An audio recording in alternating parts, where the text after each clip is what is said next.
What's going on, guys? We are back, and we've got, of course, a brand new Preston Stewart video. This one's specifically going to be about Iran and the deal that's been negotiated between Iran and the United States. Um, I've been doing a lot of research on this and just looking at basically what is known about the deal because they've kept it very, very secretive up until really when Preston made this video. Um, and no matter what way I look at it, it looks like a huge L for the United States. Um, Full disclosure, I am pro destroying the IRGC. I think the IRGC are terrible. It's a terrible organization. They've killed tens of thousands of civilians in Iran, Iranians. They are a massive problem, and they have been a massive problem for decades. So I'm pro destroying them. Um, I think one of the biggest mistakes, and it could end up going down in history, to be honest, that the administration has done is when they started the war, they laid in really heavy with airstrikes in conjunction with Israel and then let off. And from what I can tell through other military sources, they were saying about another 2 weeks of just full scale bombardment of Iran, and they would have been pretty much in a position where they had no cards to play, in the words of Donald Trump. Everything would be destroyed. But the U.S. let off. They let off the brakes. They entered into a ceasefire where the immediate condition of the ceasefire was to open the Strait of Hormuz. It wasn't opened. The Iranians continued attacking neighboring allied countries and the U.S. More U.S. service personnel were killed. It's I think laying off the gas and making that stop was one of the worst things militarily the United States could have done in that situation. Now, I'm no professional, just my opinion, but let me know what you guys think in the description. Hey, I wanted to let you guys know a couple things real quick, then we'll jump into it. First, like, share, subscribe, please. We're on the way to 50,000 subs, baby. Second, we've got our ORC SHASHLIK t-shirts. If you want one, check them out. Link will be in the description. That means ORC barbecue in Ukrainian. And then lastly, something that I've kind of had to do out of necessity is a lot of my older content before I understood YouTube, I didn't edit anything. I wasn't able to blur certain things, cut out certain parts. So it was just the raw footage of a lot of videos. And I'm getting in trouble for having some of those on my page. And I'm talking like a year ago and even older some cases, like really big battles that the videos got a lot of views, but I'm getting in trouble now because they break terms of service basically, more or less. So what I've done is instead of going back and deleting all of these videos, I put them all into a playlist for members. So all of the members of this channel will have full access to that uncut, unedited footage that I made back in the day, and it's a lot of really cool stuff. So I just wanted to tell that to the members and anybody who would like to become a member if they just want to. There's literally going to be an archive of probably hundreds of videos in this in this members only thing, just because I have to move them all so I don't get in trouble. So if you want, check it out. Oh, plus in our Discord, we have the really, really gnarly content, like the body parts flying all over the place and people exploding. That's all for members as well. So just more benefits for our members. You guys are a huge support to me, so I just wanted to show some love in that aspect, and also not have to delete a bunch of my videos that I made back in the day. All right, that's all I got. Let's see what's going on with the deal. All right. So the United States has entered into an agreement with Iran to end the war, and bottom line up front, not great. I mean, this agreement pretty heavily favors the Iranian regime. For example, they get a full lifting of sanctions, as well as an offer of a $300 billion investment into their country's reconstruction in exchange for a promise to keep talking about their nuclear program. That's a bit of a simplification, but not much. And from what I can see, this memorandum of understanding lays out terms that are worse for the United States and better for Iran than before the war started, which means this war moved us into a worse negotiating position as it sits today. Now, I want to be clear. There's a lot of spin coming out around this right now and very few official statements. So there's really two key things I want to go off of today. That's the U.S. demands. So this was recorded yesterday. Since then, a lot of this stuff has been confirmed, including this reported $300 billion reparations check that'll be written out to Iran, which is absurd. Dude, Trump was giving the Obama administration, and again, I don't want to get super political. I'm not a fan of Trump. I wasn't a big fan of Obama either, to be honest. But Obama gave Iran multi millions of dollars, up to $1 billion back when he was president during their JSPCOCA thing that they made at that time, or the Obama administration made at that time. Trump was giving Obama so much crap for this multi-million-dollar deal with Iran. Now we're talking about $300 billion to the number one state sponsor of terror. Give me a break, man. Prior to the war, what we were trying to get from Iran before the war started, Charlie, and compare that with the memorandum of understanding that was leaked last night. Now, this has not been released by the U.S. government for some reason, and they keep pushing it down the road. Apparently, it's already been signed. Because it's and they were going to embarrassing. release it after the signing, but it has been signed, and then no, we have to wait until Friday, and no, there's a bunch of details that need to be hashed out. What we have today is a leak put together by Josh Block from the Hudson Institute. So take that with a necessary grain of salt. I will say this lines up loosely with what we were getting from the Pakistanis and the Iranians about what had been agreed upon. This leak, the full memorandum of understanding, as well as the White House talking points for this deal, will be linked in the description below. But let's get started with the most important aspect of all of this, the Iranian nuclear program. Right. So before the war started, the U.S. demand was that Iran had to effectively dismantle everything. They had to dismantle Fordow, Natanz, and Esfahan, as well as other facilities, and transfer all enriched uranium to the United States. Bottom line, zero enrichment. Permanent deal, no enrichment anytime in the future for Iran. What we see in Articles 8 and 9 of this Memorandum of Understanding, they say the Islamic Republic of Iran reiterates that it will not produce nuclear weapons. The Islamic Republic of Iran and the United States have agreed that the fate of enriched material and the fate of all other mutually agreed nuclear-related issues will be adequately addressed in a final agreement. In other words, we promise to talk about this later. Article 9 says the Islamic Republic of Iran and the United States agree that pending a final agreement, they will maintain the status quo. Iran will maintain the status quo on its nuclear program, and the United States will not impose new sanctions on Iran or strengthen its forces in the region.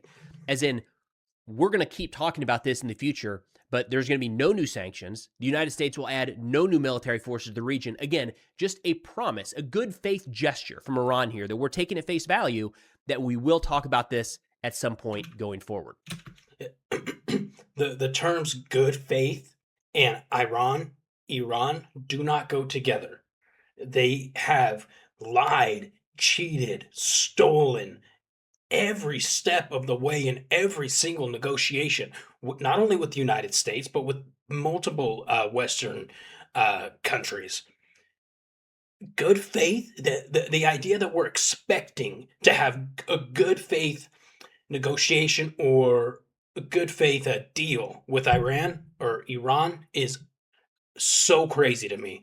One of my favorite spokespeople, and he goes on news stations or news channels all the time, but it's ex-General Jack Keane. Jack Keane is now I think he's the head of the Institute for the Study of War or something like that, but he's really smart.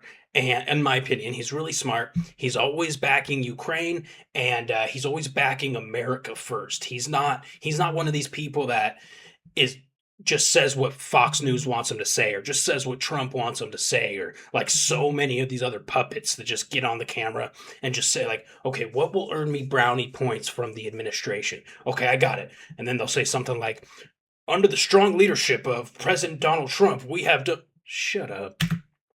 Best case when looking at that is that at some point down the road, we will get a good deal. But as of today, nothing has been agreed upon.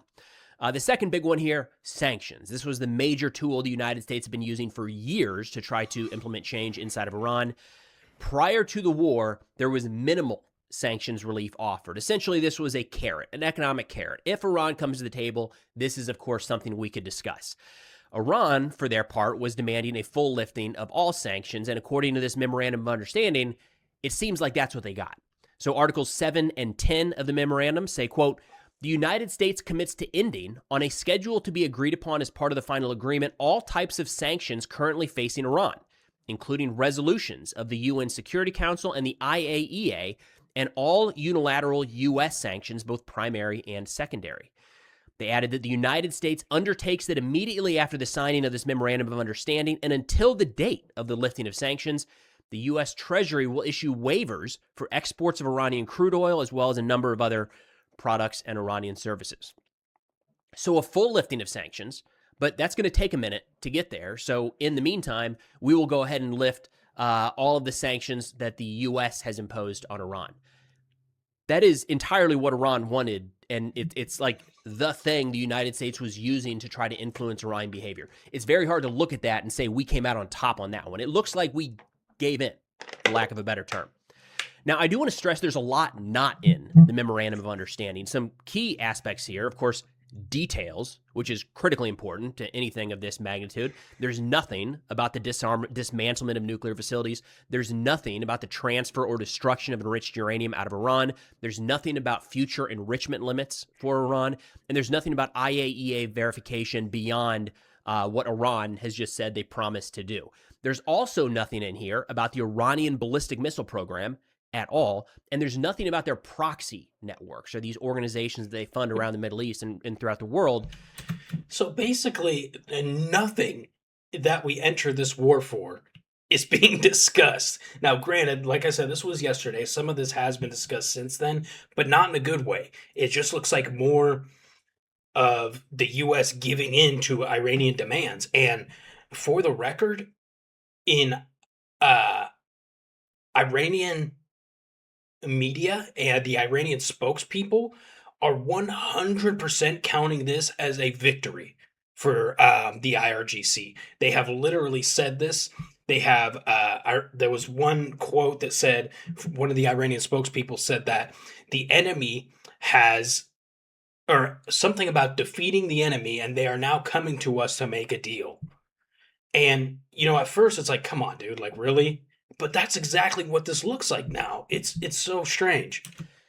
Those were key components leading into this. And even at the opening days of the war, stressed by President Trump and the administration that these were the non-negotiable issues in this conflict. Now, proxies were kind of addressed loosely.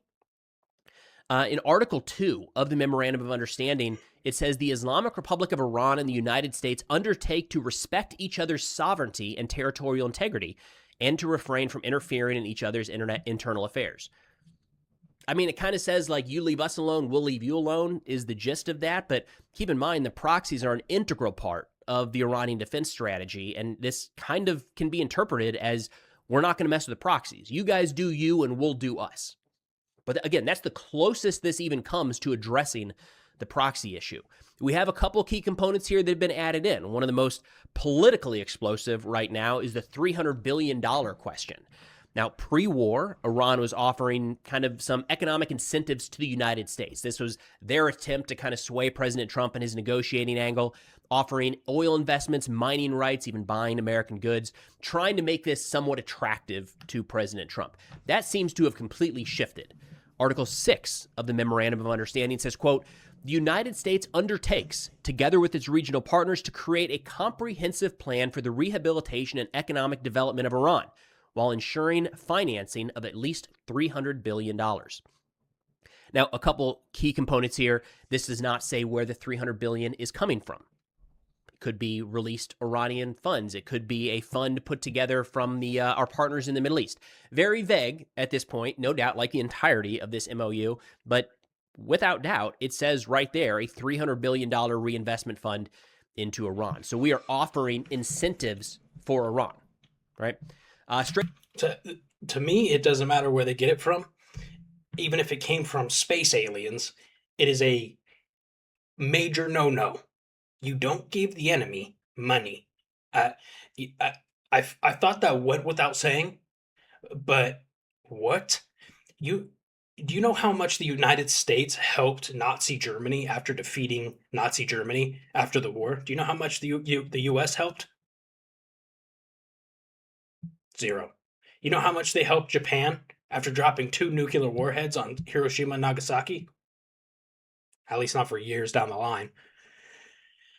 What are we doing? Strait of Hormuz, also not discussed in the opening of the conflict, which is understandable because the Strait of Hormuz was operating as normal.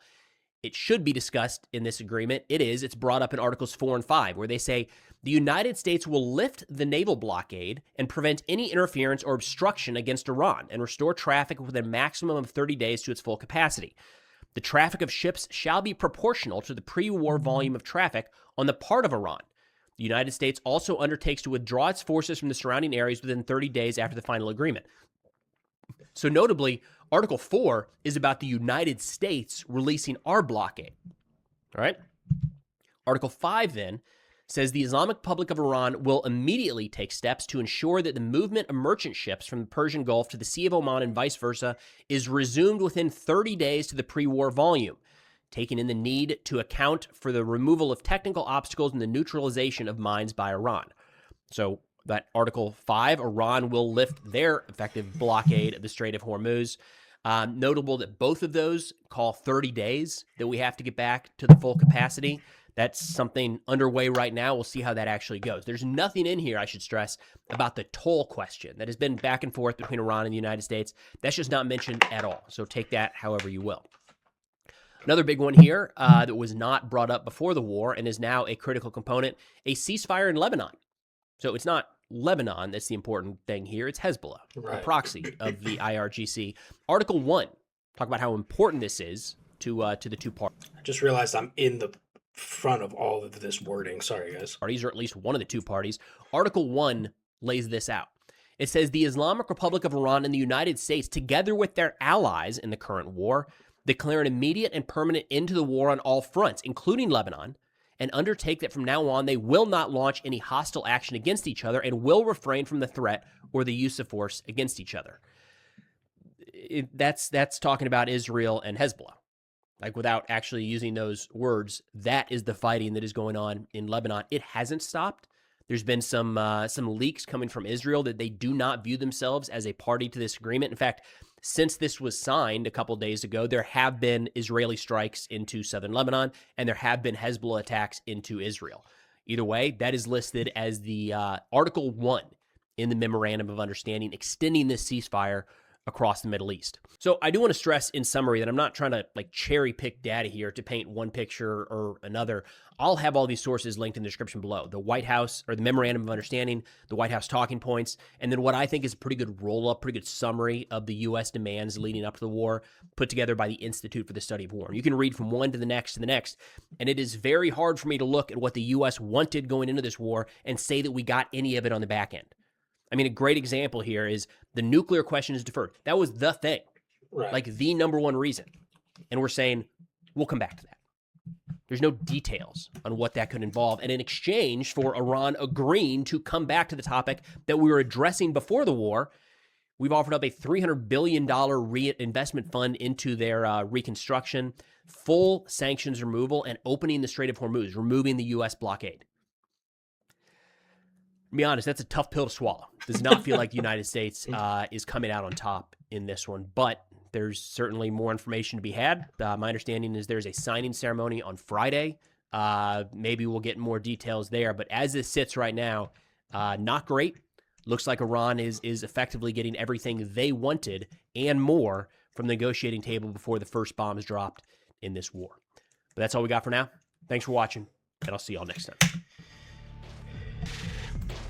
Again, guys, go show some love to P Money. A couple things I wrote down I wanted to talk about and then or mention, then we can we'll end it. But that was another one. I've seen a lot of what I would consider to be far rightists, extreme conservatives, people who will die on any hill that Trump has to argue. They will die on it. Whether they agree with it or not, they are going to die on that hill to defend to defend Trump's honor or whatever. So, one of the main talking points I see them making when they start getting criticized on during different interviews about what's happening with this deal is that they say no one has been able to bring um, or discuss Iran's nuclear program with Iran ever in any negotiation with the Bush administration, the Obama administration, Biden administration. Nobody's been able to talk with Iran about um, their nuclear armaments and manufacturing sites and stuff like that. Who cares? The only reason I mention that is because of how often I've heard these extreme Republicans bring it up to defend the administration's honor. Like, who cares if other administrations haven't been able to bring that up? You haven't done anything about it. Um, you could say that Operation Midnight Hammer, when we dropped those massive bombs into their uranium enriching uranium enriching sites, that to me, I was stoked about that. To me, those are real, tangible ways of sorry, hairball, of shutting down their nuclear program. Great. When we first started smashing Iran during Operation Epic Freedom, I was like, great, we're going to smash that nuclear program. Awesome. Now it's like everything has been drawn back. Every benefit that's happened, in my opinion, from, and a lot of people think that there's no benefits from this war, and we can talk about that in the comments. But in my opinion, any benefits that initially came from this went away.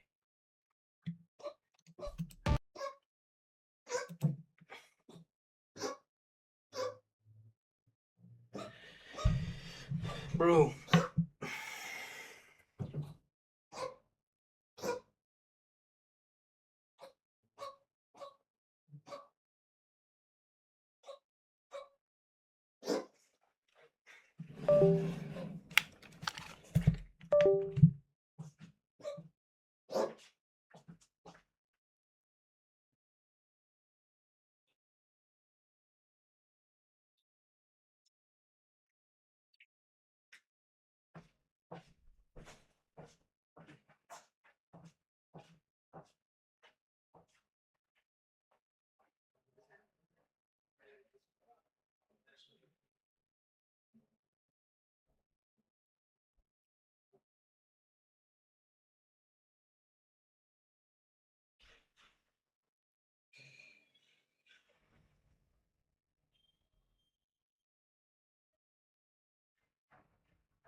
sorry guys, I had to help handle the hairball situation.